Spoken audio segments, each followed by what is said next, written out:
think so. You got little wavy lines. Wavy lines. Perfect. Okay. I am shuffling. She is this ready deck. to go. Yeah. So who are we and what the hell are we doing here? I don't remember. Oh. Okay. Well. My meds haven't kicked in, so if you were counting on me. Just kidding. This is Pacific Northwest Haunts and Homicides. Yes, it is. If you're in the know, PNW. Oh, you didn't say hi to me. I know. Hi, Cassie. Hi, Caitlin. Yeah, can you tell my meds haven't kicked in? Just a little, right? It's fine. We have an exciting announcement. That's so funny. That's exactly what I was thinking. We have an exciting announcement, you guys. Announcements. We should get that Okay. little ding, ding, ding. Morning announcements. Yeah, this feels like it's a big one. It is. We're excited. Very excited.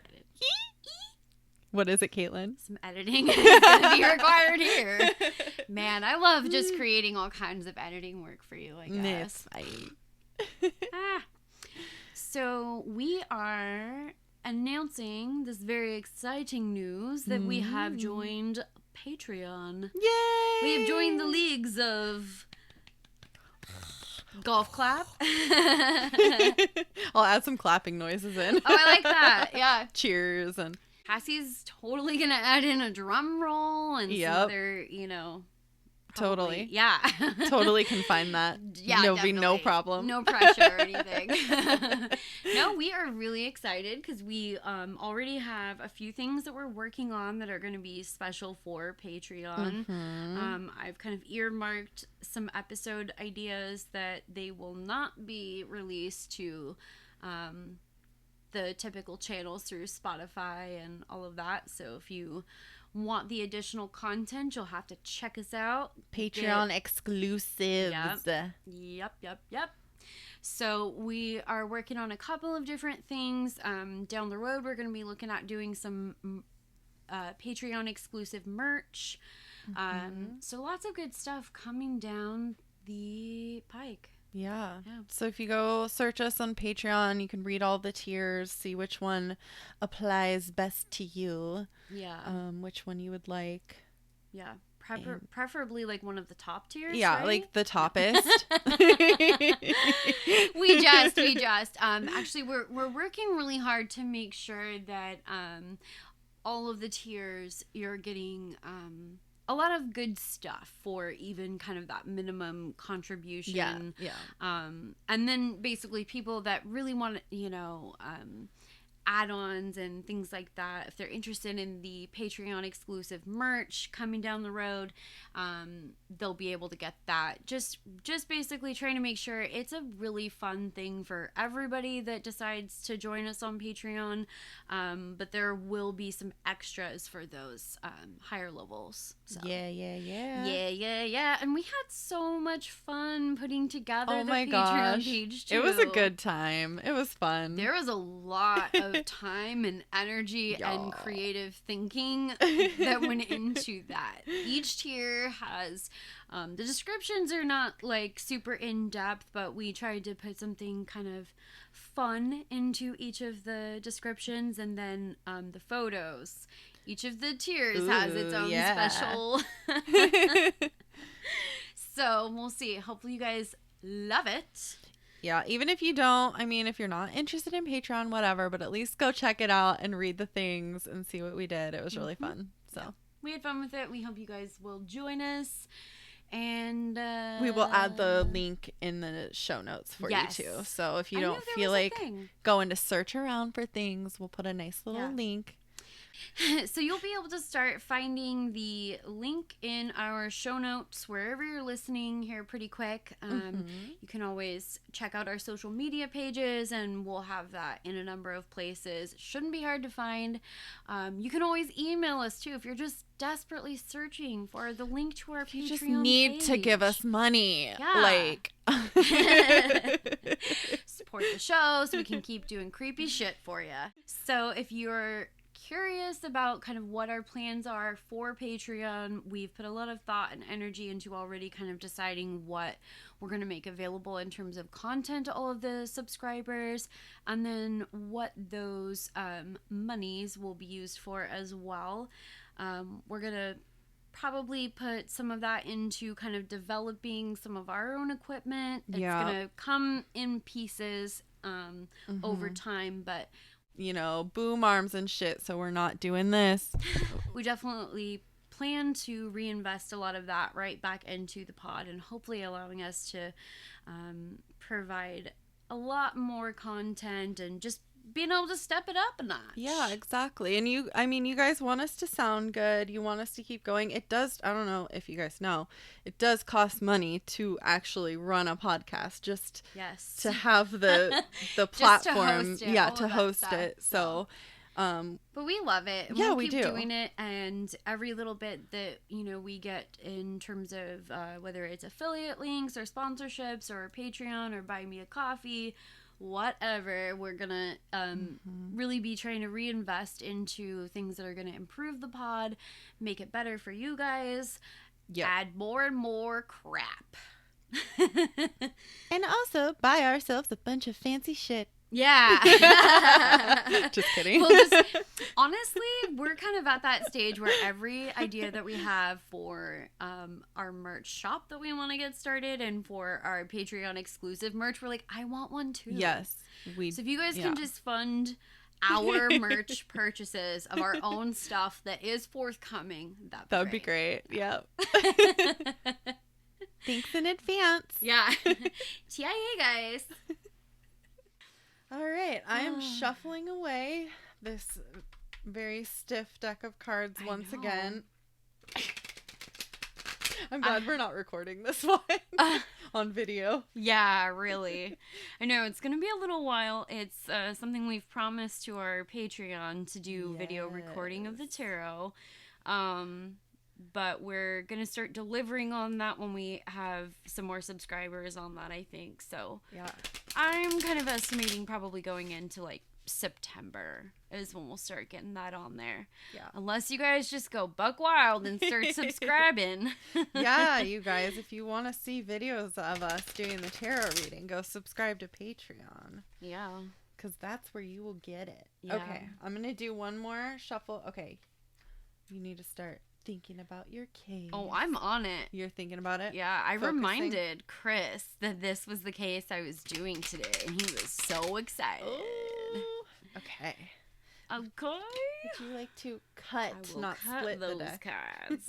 Let's see. I feel like, and I'm just gonna flip it like this. Here we go. Ooh. Oh, she purty. What is it? It's the High Priestess. Ooh, she is purty. She my best friend.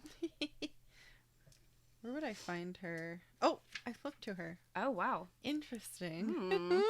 Spooky, spooky. Okay. And she is right side up, so we don't have to do any Googling this time. There are deep secrets and many mysteries in life. The High Priestess knows the path towards them. She sits on her throne with her laptop full of secret knowledge. Oh my God, that's literally what Caitlin is doing right now. Yeah, unintentionally, I'm literally in the same pose as this card. That's hilarious. That is funny. Okay, she sits on her throne with her laptop full of secret knowledge and wisdom, pensive but inviting. Behind her, a veil of pomegranates suggests the desire for answers is there, but we may not be ready to lift the veil of mysteries. The moon at her feet seeks to awaken our unconscious and opens up to hidden things in the strangest parts of existing. Be still. Sometimes the greatest power comes in knowing that you do not know anything. Okay. Wow. You've come up against the truth that more self-knowledge is needed, and it's time to reflect in order to grow. Explore your subconscious through meditation, through tarot itself, through study. It's not time to make big decisions right now. Oh my gosh. So that's that interesting. I feel like, is this card maybe more directed at something else than specifically the case? I don't know. There is a part that kind of speaks to me in it about the case, and we'll kind of get there. I'll have to try to remember when I get to that part of my notes. Okay. To try to kind of highlight that and make the connection for you guys. I can't wait. So, this episode is not only a special request by Chris. Nice. And actually one of his work friends, they were like, you have to cover this. You have to take her to this place. So we've been there, and I'm covering it, and you're welcome. Nice. Woo. Yeah, but it's going to be, I feel like it's going to totally throw everyone off, especially when they get the spoiler picks. Because it definitely seems like this should be one of your cases. It seems like it should be a haunt. Yeah. And actually, I feel like anything that is related to true crime, you know, you could argue that, like, if there is a murder that took place, yeah, you know, there could be a haunt in there. It's probably haunted. Yeah. Haunted as fuck. And this is real old-timey, so there's Love it. Yeah, just a possibility of generations of ghosts, really. But this is a true crime episode, I promise. So it's going to be a minute before I can really explain the case and it becomes clear, because I went full-blown background horror on this episode. Oh my gosh, I need to get comfortable. I can't wait. So, like I said, we visited this site, and it felt really eerie. Like a haunted landmark, for sure. Ooh. I actually turned to Chris and I was like, wait, are we just taking these pictures for Cassie? Is she supposed to Seriously, I could not get it through my head that this was not a haunt episode. So it gave me even scarier vibes than when I went to Dig Road. Ooh. That's saying a lot. Yeah, because I told you, like, and I know you felt it too. If you went to this place, Cassie, it was immediate. I was like, as soon as I approached the site, I wanted to turn back. Not even like, oh, I've been here for a couple of minutes and I want to turn back. It was immediate. Going up the hill, I wanted to turn around. Like, there was like something saying, get out. Yeah, exactly. So, I mean, we'll get into it, but basically it's going to be a really good excuse to break into my always impressive impression of Chris. Perfect. That's my favorite. Yeah. I don't know how he feels about it, but my fake man voice. I can't tell the difference. Yeah, no, exactly the same, right? Yeah, I get that a lot. So, what we're talking about today is Tunnel 13. Ooh, 13. Yeah, I know. Superstition comes in for me. I'm like, are you sure we don't want to go to Tunnel 12? It's going to be Friday the 13th next week, you guys. It is, yeah. Well, it'll already have happened by the time you guys hear this, but yeah. I'm excited. I'm going on a road trip that day, so I'm like, no. I know. Oh my God. If I could just not leave my house that day, that's what I would do.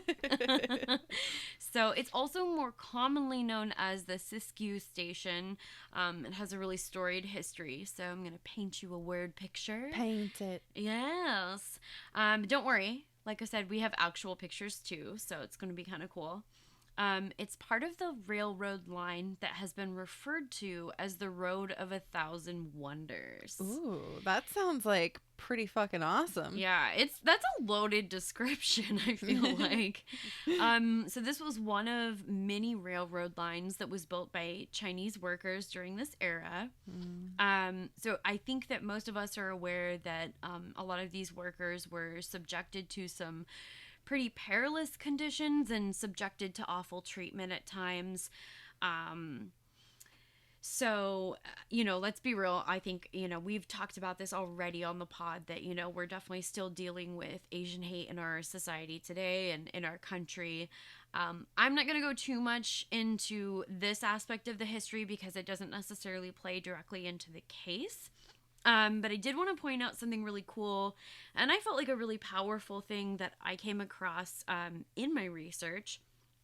And this is taken directly from the Stanford Program on International and Cross-Cultural Education website. So this goes on to say the Chinese railroad workers in North America project at Stanford University seeks to give a voice to the Chinese migrants whose labor on the Transcontinental Railroad helped to shape the physical and social landscape of the American West. So I wanted to touch on that because it's part of the history and we're just not in the habit of glossing over things like that on the pod. We don't like it. Mm-hmm. So, anyway, back to this wild ass tunnel. That's awesome. I like that. Yeah. So there's definitely some more, kind of interesting background really dating back to the tunnel and this whole railroad line being built. But it just would have been like 2 11-hour episodes. So we're not a history podcast. I know. We like to insert it here and there. It makes me want to go like find a podcast though that talks about like that just kind history. of history. Like, yeah. Oh yeah. Yeah. I like that. I can get down with that. So the name Siskiyou comes from a Cree name for a particular type of bobtailed horse. Ooh. So great name. I love it. But like way to steal from the indigenous people. Always. Yeah, as per usual. But side note, because I'm all about the horses too, because I'm secretly still a 6-year-old girl. Ponies. Ponies. Side note, the bobtailed horses looked really strange to me because I was like, oh, this is named after a horse, and I wasn't familiar with what this type of horse looked like, so I had to look it up. Yeah. So I've never seen them before or heard of them, but even with their little stubby tail, they are still majestic as fuck. Oh. So yes, I'll have to look it up. Yeah, for sure. So yes, I definitely included this fact because there was a horse involved. I just suggest that you get over it because I'm a girl and taking a hard line on that. That's just your excuse for right. everything. It really is. I'm a girl. Well, I'm a girl, so ponies. I want that on a t-shirt. Right? I'm a girl, so ponies. The Siskiyou Station, or Tunnel 13, is an abandoned maintenance depot. And to make it sort of confusing, it's also on the Siskiyou summit. And there's like a Siskiyou road, and it's Siskiyou everything out there. Say that 5 times fast. No, I literally couldn't. I'd probably have a seizure. Oh. But anyway, even today, it's a really pretty rural area. So it's really steep with pretty unsteady terrain. So back when trains were running and the winter was really harsh, the trains needed a place to be worked on when they made it to the top, basically at this summit. So I felt like I needed work by the time I climbed up to this site just from where we parked. So how far was it? Not that far. Was it steep like though? It was really steep, and I definitely wasn't dressed for the occasion because we've been out wine tasting, and it was real hot, and you know how I just melt in the heat. Yeah. Yeah. You weren't wearing heels, were you? No, but I was wearing like sandals. Okay. I mean, so they were strapped to my foot, but I was like, this is not ideal footwear. Could have done better there, but yeah. So construction of the railroad line began in 1868, and with many twists and turns along the way, construction was finished in 1887. Wow. So, just like a casual 20 years. Dang, that takes forever. Yeah. So there was a celebration in Ashland with dignitaries from Portland and San Francisco driving the Golden Spike. So this was like kind of the party of the year. The people who didn't like work on it at all got to like, yay! Party. Come out and party in their white gloves and fancy hats. Did they invite the Chinese who actually like worked on the railroad? I'm going to take a stab in the dark. Yeah, I'm going to go out on a limb here and say probably not. So I just thought, okay, so basically, where did things go wrong? What's made this place so famous? And how are we sure that there's actually any true crime here? Because again, I was just fully convinced that this was definitely, we should be earmarking this for you. But ladies and broskies. This is the site of the last great train robbery in Oregon. Oh, shit. Yeah. That's exciting. So this is kind of one of those ones where I know we've talked about murderers that definitely had a kind of coupled other crimes with, their more violent acts. But I felt like this is one where, for the first time, kind of these guys' main focus really was the robbery. And some of the violence that happens through the course of the crime is kind of, it's certainly not to downplay it by any means, but that was, in their mind, that wasn't the main goal. So kind of an interesting sort of departure from a lot of the cases that I've covered where, with our serial killers, the main event is the murder. Yeah. This would be a nice change from the usual. Probably not. No? Yeah, it's just going to be different. Some say the United States, actually, the last great train robbery in the United States. Oh. But a quick Google search pretty much clears that up. This was definitely a doozy, so it makes sense that there's a lot of hype and, people might refer to it as the last great train robbery in the U.S., but it was definitely sensationalized, and I just kind of want to try to stick to the facts and let the comedy come through in our legendary commentary. Yes. So it's definitely the last great train robbery in Oregon, but there were definitely some other pretty high-profile ones in other areas of the country. Oh, well, they don't count. Yeah, we're gonna really focus on the PNW. It's in the name and all, so... All right, so we're going to get down to it. On October 11th, 1923, the Southern Pacific train number 13, called the Oregon-California Express, amongst many other seemingly more affectionate names, was slowly going up the Siskiyou grade to its eventual destination of San Francisco. Okay. So this is, that's why they called it the Oregon-California Express. It connected, cities like Portland and San Francisco. Normal safety procedures called for slowing the train at the top of the Siskiyou Pass to test its brakes before the steep descent into California. Seems like a pretty good call. Yeah. But that also is a little bit of an opportunity here. That's when 3 men who'd been hiding next to the Dollar Hide Toll Road, the most old-timey name ever. I like that. Yeah. Climbed onto the train just as it entered Tunnel 13, and they forced the engineer, Sidney Bates, to stop. These 3 mysterious men were later determined to be and this is they have an interesting name. It looks like it's probably French, and normally I would try a little harder with French because me loves it. But, I'm gonna go with my gut here. I think it's DeAutremont. That was pretty good. I'm not sure. It sounded good to me. Kind of doesn't matter because they're all dicks. Spoiler alert. So it's twin brothers, Roy and Ray.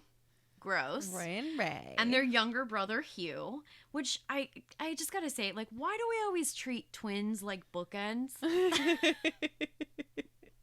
I feel like maybe are they suffering mentally this like anguish of just feeling like they're not even 2 separate people because we just give them matching names and clothes. Did they match their clothes? Oh, I don't know, but for it's sure. stereotypical twin stuff, Okay, so fine, whatever. That's not where my exasperation ends with this whole situation. So I'm going to rewind just a little bit and tell you a little bit about kind of some of the events leading up to them hopping on this train. Okay.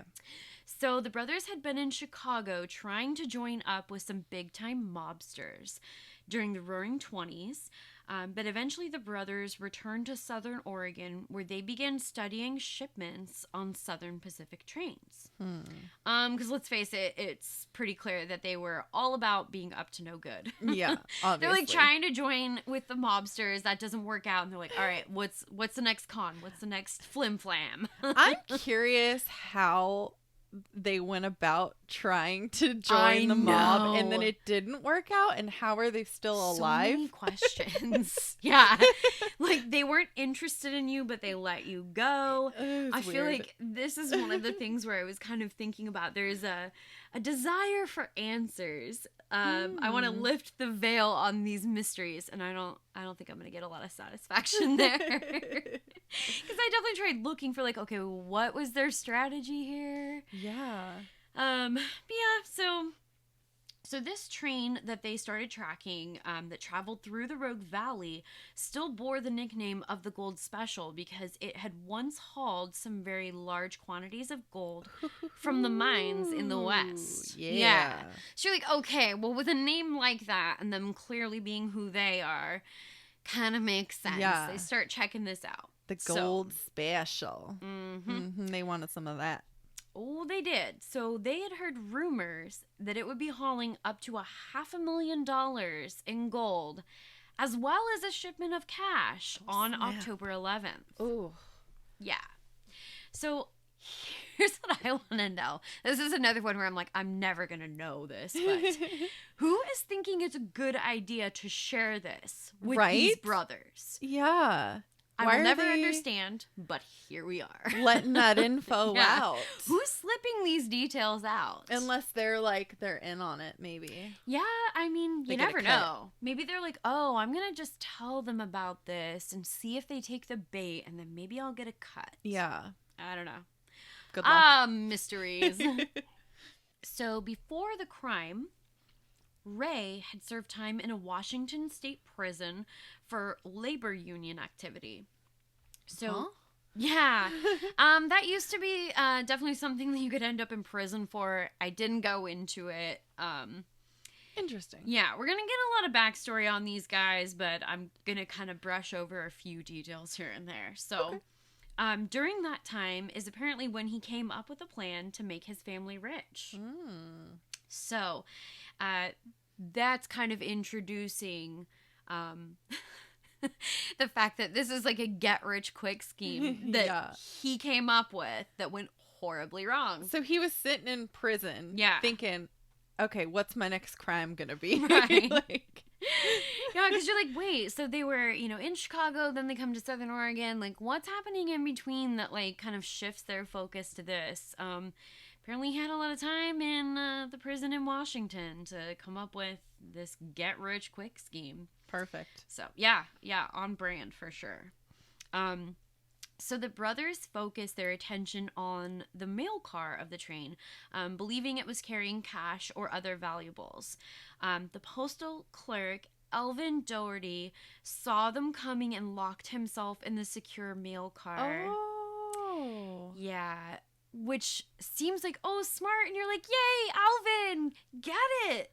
Unfortunately, the brothers had come prepared with a large charge of dynamite. No, oh my god. Yeah, so they attached it to the door of the mail car and detonated it, obviously, sadly blowing Alvin to pieces. Wouldn't it blow up the cash, too? Yeah, we'll get there. Okay. Yeah, you're going to be so upset by the end of this. The fuck? I'm fucking you up this week. All right. So it was then that a brakeman named Charles Orrin Johnson emerged into the smoke-filled tunnel to investigate the cause of the explosions. He's like, hey, who's blowing stuff up? Yeah, this isn't normal. Right? Yeah, this train has never blown up before. So he was immediately gunned down and killed.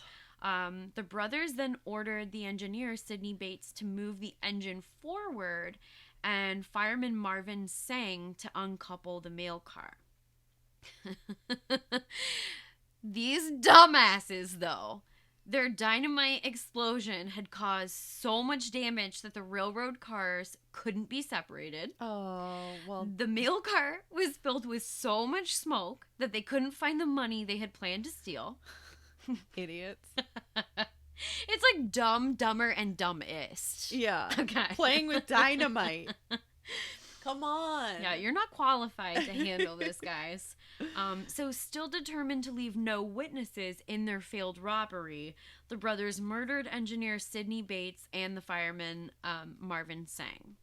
Jesus.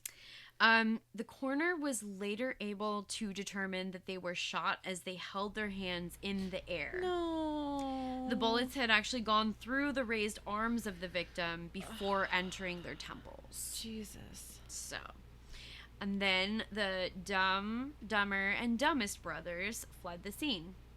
Because, you know, as you do. Without any gold. Right, yeah. So they're like, oh, we're going to make all this money. Idiots. Yeah. How are they planning to even carry this gold out? Gold's fucking heavy. Right. I mean, if you know, between the three of them, you know, sure, they could have carried a fair bit of cash. But Yeah, gold, cash. definitely. Seems like there's a few connections missing here along the way. So, what they didn't know was that leaving death, destruction, and devastated families in their wake would launch one of the largest nationwide manhunts, at least for the time. The efforts included the federal government, Oregon National Guard troops, local vigilantes, as well as angry railroad workers. Damn. Oh, fuck. Watch out. So there was also a first in law enforcement when the idea was presented to use airplanes to fly low over the mountains looking for the suspects. Oh, that's pretty cool. Yeah, so they were like, oh, we're coming for you so hard. Yeah. So the brothers actually, though, they laid low, and for a time they were actually able to evade justice. At this time in history, this was the most expensive manhunt in the U.S. Dang. More than 2 million wanted posters of the brothers were printed in Spanish, French, Portuguese, German, and Dutch. They weren't fucking around, man. They were not fucking around. Wow. Over $500,000 was spent in the search for these brothers. So just to give you a little bit of context, one of the sources that I used that, you know, basically provided that figure said that back in 2013, and obviously this is 2021, so it'd be even more now, that $500,000 would be well over $6.5 million. Wow. That is a shit ton. Yeah. They were like, these guys are not getting away. No. So it actually wouldn't be until 1927 that Hugh, the younger brother, was caught while serving in the military in the Philippines. Huh. So this is really hilarious, actually. Okay. An army buddy recognized his face on a wanted poster and turned him in for the reward. I'm sure he thought he was totally going to get off scot-free because they laid low. Then he joins the military, goes to the Philippines. You know, it's like 4 years later. Nope. Hugh was convicted of first-degree murder in the federal courthouse in Jacksonville, Oregon. The twins were arrested a short time later in Ohio after being recognized from a wanted poster as well. So, wow. I mean, return on investment was real good on those posters. After their extradition to Oregon, Roy and Ray pled guilty to first-degree murder. All three of the brothers were sentenced to life in prison and were transferred to the Oregon State Prison in Salem, Oregon. So here's what's crazy, though, is people were pissed. They were super dissatisfied with the fact that they didn't face the death penalty. Oh, yeah. So it was pretty dangerous getting these guys, you know, out of the courtroom and then transferred to the prison in Salem. Yeah, angry mobs, man. Right. Pretty wild times. It's the Wild Wild West. Forensic research led to the conviction of the brothers, actually, which sounds pretty wild given the time.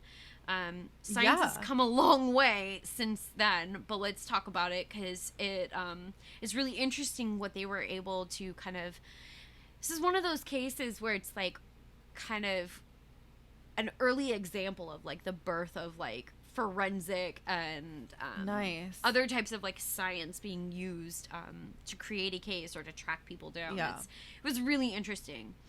So when they were conducting the initial manhunt, a cabin and several campsites were discovered where a surprising laundry list of potential evidence was discovered.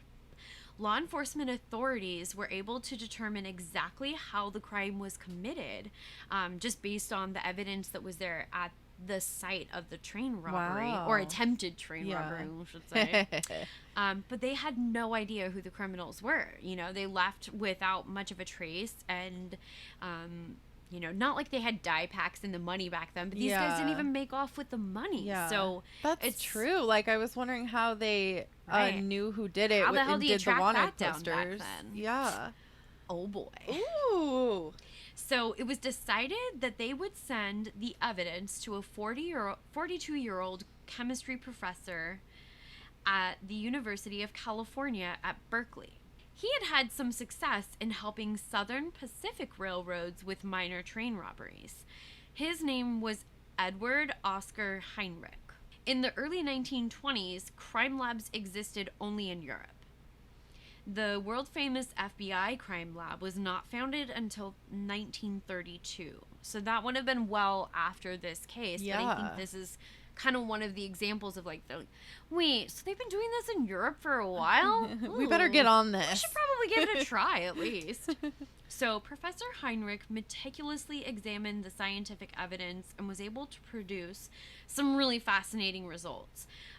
In his analysis, Professor Heinrich conducted handwriting comparisons, examined latent fingerprints, bullets, cartridges, fibers, hairs, stains, blood, all of these crazy things. He's getting after it, man. Right? Wow. Yeah. They collected a ton of stuff from the cabin and from the campsites, and it ended up really being helpful. So, and he conducted a serial number restoration on the recovered handgun. Because they did actually recover a handgun, I believe, from the cabin. Nice. Which, so the serial number restoration, I looked into that a lot, and I was a little bit perplexed about it. And it's really interesting, but I wasn't sure that I could probably fully relay it without showing, like, pictures and kind of... It would have been a whole thing. Yeah. So, but he did the thing, and now you know. He done did it. He done did it. So, most of these techniques are actually still used today, which is fucking awesome. Wild. Yeah. That's so cool. So, I had honestly done so much research at this point. I was a little bit fatigued, and this part is pretty sciencey. But bear with me, because I'm only going to go so far into it. Like I said, I'm not going to get into the, technical stuff about the serial restoration or any of that. But it's really fascinating. And it's a super critical piece of, like, this case in my mind. The professor was able to link a .45 caliber handgun found at the crime scene to Ray through the serial number restoration. Hair that was removed from bibbed overalls placed Roy at the crime scene. He left his bibbed overalls. Mm-hmm. He's just running around naked. Yeah. I'm assuming he's wearing something underneath those. Yeah. It was also established that Hugh was at the cabin that was discovered by law enforcement by analyzing handwriting on sales receipts for their supplies. Ooh. So literally something at either one of these cabins or or one of the campsites placed every single one of these brothers at the crime scene. Wow. Wild. So after the media publicized Heinrich's findings, he was often referred to as the Wizard of Berkeley. Ooh, right? The Wizard. Okay, I don't know. This is a toss-up for me, or the Edison of crime detection. I like them both. Yeah, they're good. Awesome. Yeah, he's a motherfucking badass. So this case gave some really serious validation to the power of forensic science and crime scene investigation. So we all know who to thank now. Yes. In 1923, LA established the first police department crime laboratory in the U.S. The director was a former student of Professor Heinrich named August Vollmer. Ooh. Yeah, I know. Say Very that again. Cool name, August Vollmer. Yeah. Yeah. I'm not sure why I'm putting like a Transylvanian like spin on that, but I like it. I did it. So there we are. So I wanted to conclude on some facts and history about the brothers following their conviction incarceration. So this is kind of where I start to really probably fuck you up the most. Okay. Okay, buckle in. I'm not kidding at all. I need a drink first. Okay. Can we insert like a gulp sound effect? Okay, so the younger brother, Hugh, was paroled in 1958. Oh my God. Yep, these are things that happened. Great. He moved to San Francisco, where he worked as a printer. He was diagnosed with stomach cancer 3 months after his release and died on March 30th, 1959. Oh, I darn. know. I'm so sad. You It's guys. a bummer. Aww. Roy was diagnosed with schizophrenia in 1949 and was transferred to Oregon State Hospital in Salem, Oregon. Oh, shit. Well, all right. Yeah, it gets worse. He later underwent a frontal lobotomy, which left him unable to care for himself. And in 1979, he was transferred to a Salem nursing home where he received 24-hour care. Damn. Roy was granted parole in 1983. He died in 1983 at the age of 83 in the nursing home where he had resided since 1979. Wow. So at that point, he's literally, I mean, just, the lights are not on. Yeah. Like, well, they took part of his fucking brain out, Yeah. so. Yeah, like you're flicking the switch, the light bulb's not coming on. God. So, I mean, he did get granted parole, but at that point, I mean, he's literally unable to really do anything. So I'm not sure why that happened or why we felt that was just to make them necessary. feel better. I don't know. I don't know. It's definitely a major turning of the tide from, like, angry mobs outside the courtroom wanting to, like, literally execute them. I wonder if, like, people protested their parole or anything. You know, I didn't find anything that indicated that had happened, but it's certainly possible. Yeah. You never know. Jeez. Yeah. So Ray, he was the last of the brothers to be released from prison on October 27th, 1961. He was questioned by reporters while leaving the prison, and when asked how it felt to be released, he replied, "I'm trying to think of something to say. Well, you can imagine how it feels, can't you? But one thing is for sure. For the rest of my life, I will struggle with the question of whatever possessed us to do such a thing." Wasn't it his plan?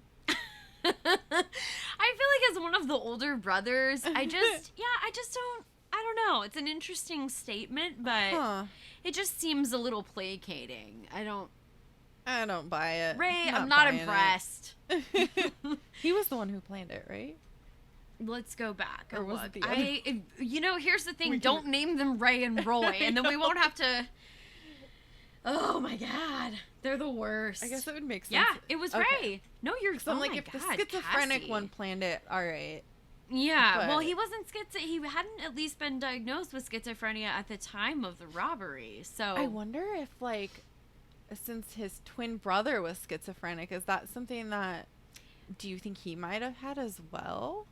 I mean, anything's possible. I don't know how that but works. I don't know how that would fly under the radar. If both of them were schizophrenic, Yeah. I feel like that probably would have been picked up on, but who knows? Who It was knows? wild times. The 60s. So after his release, Ray lived in Eugene, Oregon, Oh. where he worked as a janitor on the weekends at the University of Oregon. Wow. Guys, this guy worked on a college campus. That is crazy. Can you believe that? How? But- They didn't do background checks back then, did they? I don't Clearly know. not. I feel like, is he not famous enough that they, like, Oh. yeah, it blew my mind. Wow. Yeah, because you know who I want roaming my college campus? A convicted, cold-blooded murderer. Yeah. Yeah. It's logical. Mm-hmm. Yep. Good, solid planning. For sure. So Holy that one shit. definitely got a what the fuck out of me for Yeah. sure. But He spent his time painting and studying French and Spanish, and he even wrote a book about the robbery. Wow. Yep. Way to cash in on your fucking crimes there, buddy. Yeah, I know. Super classy. In 1972, then Governor Tom McCall commuted Ray's sentence after he requested to be a free man before I die.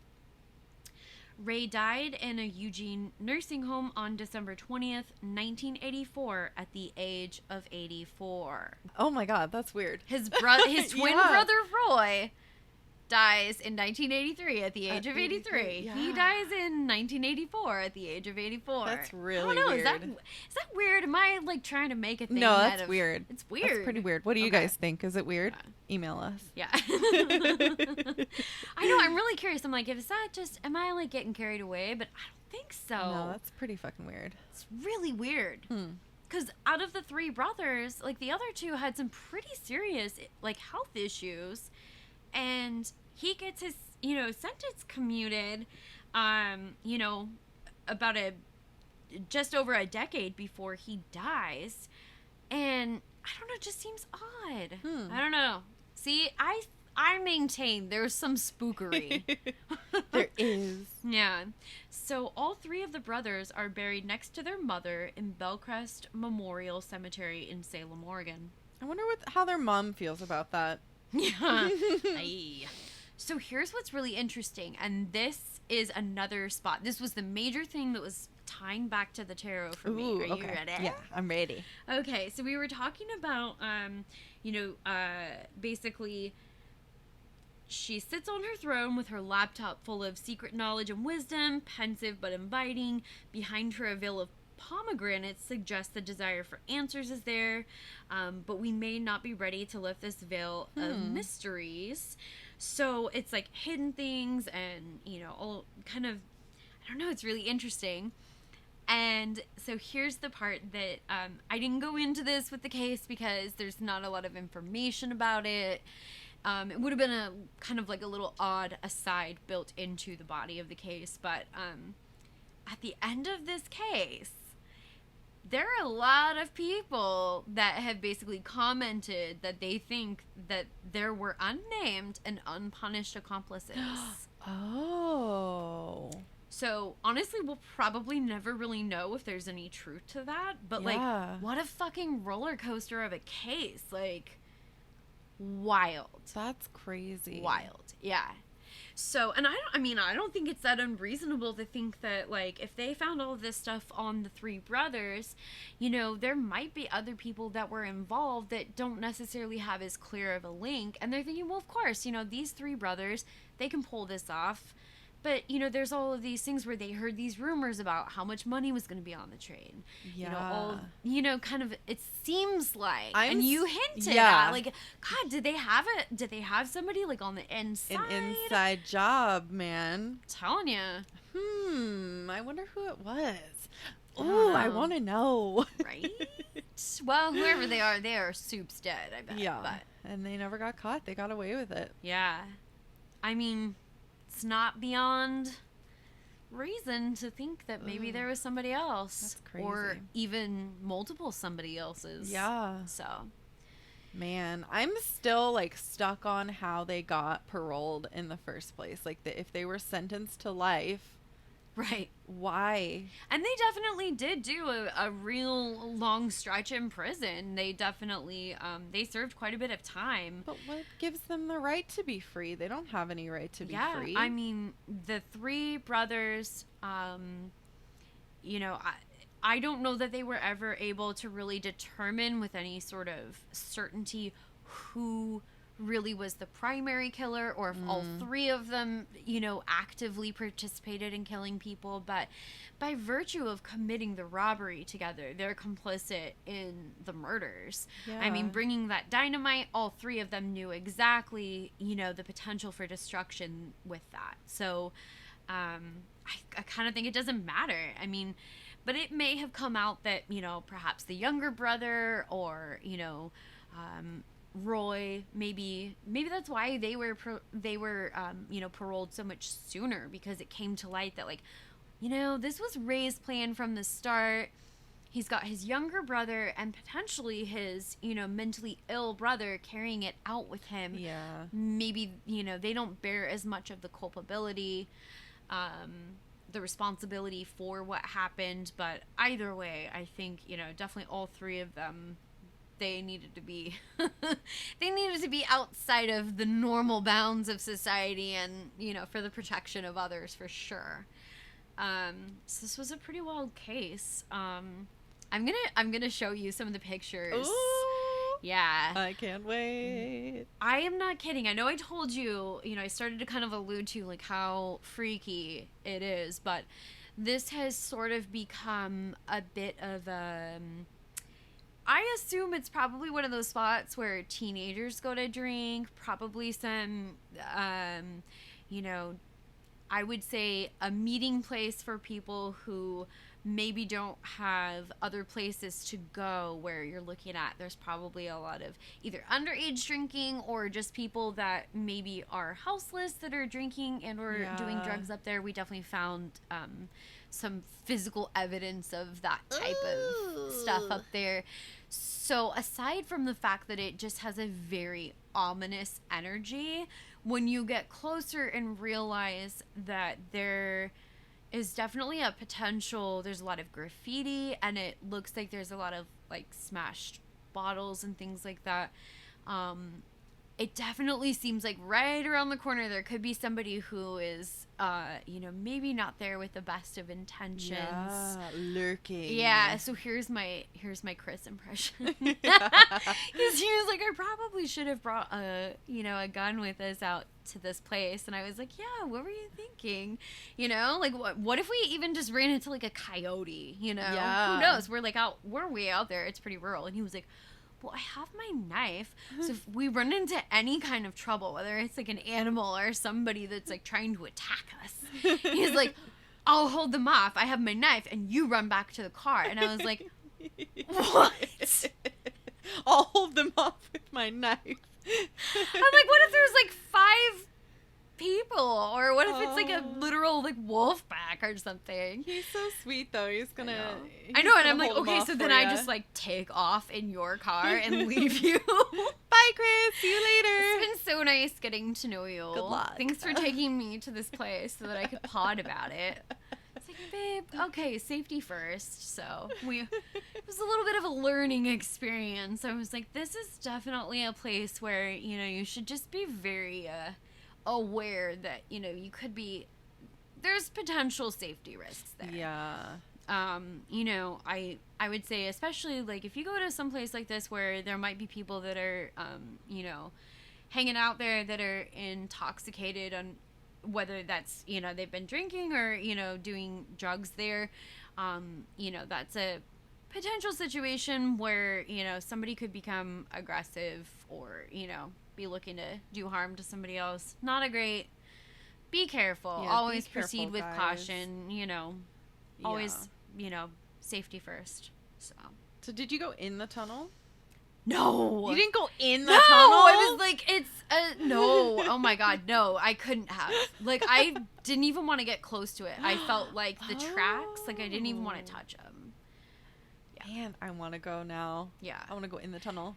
I was really freaked about like a tunnel coming through, but also it was like as you A get tunnel coming closer- through? Oh shit! A train. I was really freaked out about like a train coming through, but also as you get closer to the tunnel, you realize that like it's very dark in certain parts of it, and so there could be like There could be people in bats there. or people or spiders. Demons. So yeah, I did not go in the tunnel. Is it That still at all. operational? So what's really interesting about this is it was totally like they literally went up there and like walled it off. Like they filled it in with all of this like rock and dirt and whatever. It was non-functional for a very long time, and it's only recently that they have turned it into a functional like train tunnel again. Oh, okay. So I don't know exactly how many years it was that was like walled up and everything, but it's in the last few years that it's actually been someplace where you could really like go and see. There is kind of like an abandoned like open air like barn type structure up there. And so there is a place where it looks like probably whether it's hikers or any number of people that go up there can basically like seek a little bit of shade, because holy hell, we went there, you know, on a really hot day, and it felt like the surface of the sun. Ooh, it's a really, yeah. There's not a lot of shade despite being in the forest. Yeah. All of these really large old growth trees, and you're just like, why do I feel like I'm on the surface of the sun? So I was already feeling really uneasy walking up the hill, and you can kind of see like this like parts and pieces that look like they're from the railroad way back when into like the side of the hill that you're climbing up. Oh. So we walk up, and there's a bunch of like these abandoned containers of like paint and chemicals, whatever. And you remember how I said there was graffiti? Yeah. Oh my goodness. So right on the side of this pallet full of all of these huge like paint containers, somebody graffitied on the side of it, "Go home." And I was like, okay, bye. Yeah. I was ready to nope right out of there. I was already feeling super uneasy, but see, you can see as I'm like right there where that tree log is, you can see that. And I was like, Chris, did you see this? And he was ahead of me, and he's like, oh yeah, I saw that. And I was like, no big deal. So here's the tunnel, and you can see like, that's you can't cool. see all the way through. You could see like just a teeny You can little see- dot of light at the end. Yeah, but there's a lot of dark corners. I would love to go in there. Oh, of course you I would would. love to. But I don't want to get hit by a train. Okay, and then here I'll show you. All of this will go up at the same time. So you can see from a distance the building, and then as you get closer, here's the inside of it where it's very dilapidated, and you can see there's remnants of somebody's literal campfire with broken bottles. Yeah. And there's a bunch of shit. There's some all other around. There's like clothes paraphernalia on the and- ground. Ooh, it's so spooky. I love like the crooked boards on the window and so weird. Ugh. Yeah, I just definitely kept feeling like this place is haunted, and I feel I don't know. I was like, I don't feel safe here. I don't feel safe here. I don't feel safe here. And then I kept seeing like, oh God, and there's like all of this stuff that makes you think like, oh, there's like actual real world like physical threats potentially like around every corner. There's, you know, it's so rural, and there's animals, or there could be like Ooh. I was like, okay, let's run back to the car. Literally, let's run. I'm going to share like a bunch of pictures with this one. This will be a fun one because there will be a lot of pictures. I probably am not going to do any of the Dum-Dum and Dumbest brothers. Dummity Dum-Dums. But yeah, I think it's really cool, all of the stuff there at the site. Probably a lot of people that even live there and like maybe know of the story. There's maybe some people that live in the surrounding area that haven't been up there since you could actually walk into the tunnel. Yeah. Which, don't walk into the tunnel. I know. Be safe, everybody. Guys, the safest. Wink, wink. Yeah. Don't go in the tunnel. Don't go in wink, the tunnel. wink.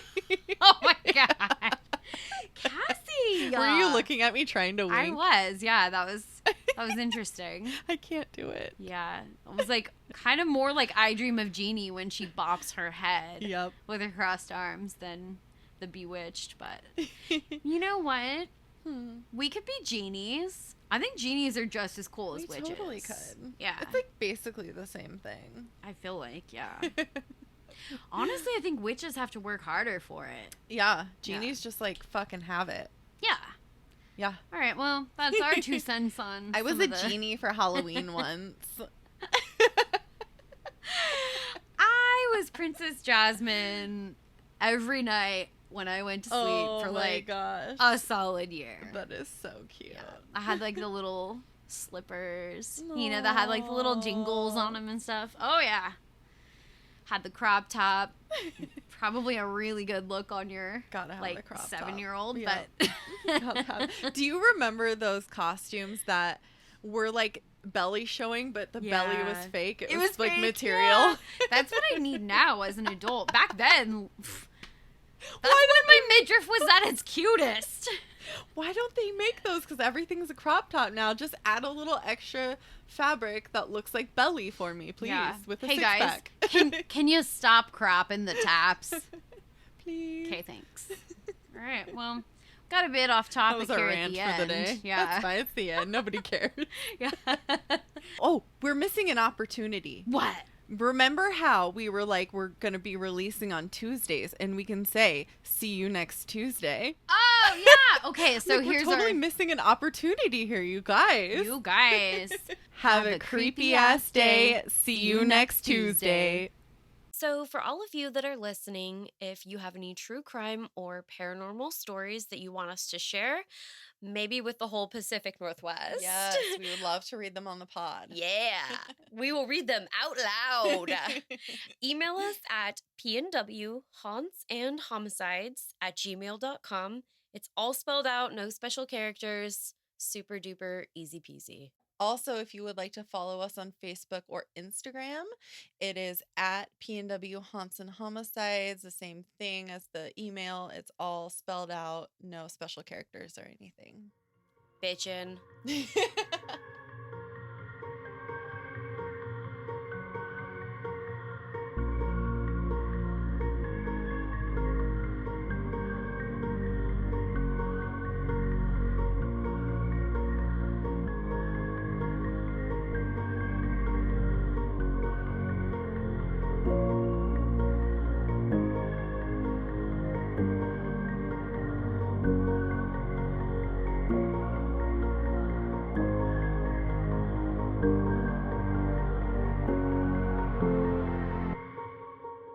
There are deep secrets in many God.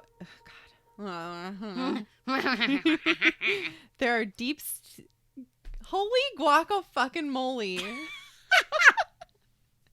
Okay, there you go. First couple of minutes and we've got our outtakes for the end.